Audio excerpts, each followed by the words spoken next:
Police drones patrolling industrial estates. Is this another sci-fi movie? Enter the Singapore Police Force. Geeksvana is your drone channel.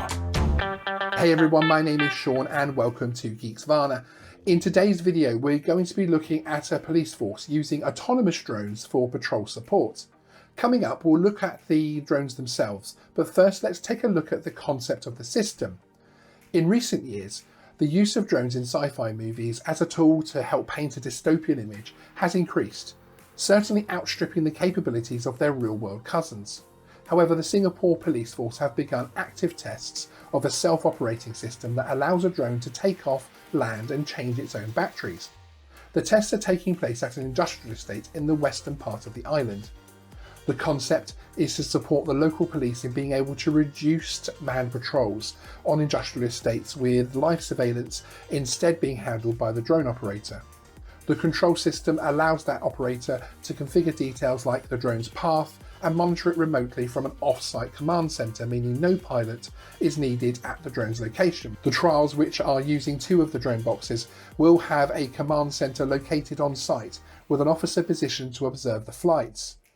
Before we continue, if you're new here, please consider subscribing and hit the like button to see more drone news like this. If this trial works, we could see such command centres being able to control multiple drone patrols across towns and cities.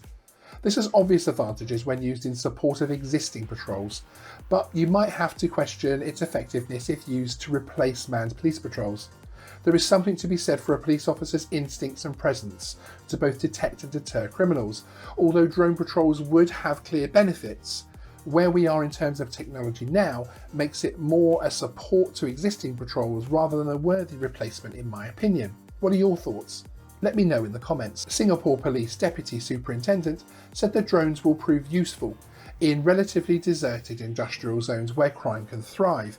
Elvish Chong said, "We don't want criminals to take the opportunity to break into these warehouses or office areas, because one crime is also too much for anyone to swallow, especially during this difficult period." The Singapore Police Force have used conventional drones to provide support to officers on the ground and enhance their capabilities and intelligence gathering. This new system provides the option for the drone to operate and recharge alone and could be deployed in hazardous and remote sites. In fact, other agencies within Singapore are looking into the technology to help deliver defibrillators across busy areas much faster than a conventional ground ambulance. The system itself includes a 2.2 metre tall box housing the drone and charging station that can be moved relatively easily to a new location if required. The box's robotic automation means there are 10 batteries fully charged and ready for installation. The box also equips the drone with the required equipment, cameras, etc. before launching, so this really is a neat box of tricks. This is an interesting next step forward towards drones being a common sight in the skies above cities and towns.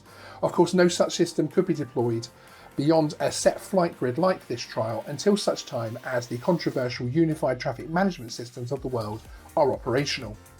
Let us know your thoughts on this story in the comments. We always enjoy reading and interacting with our viewers. It makes all the work worthwhile. Thanks for watching and see you in the next video. Please remember to like and subscribe.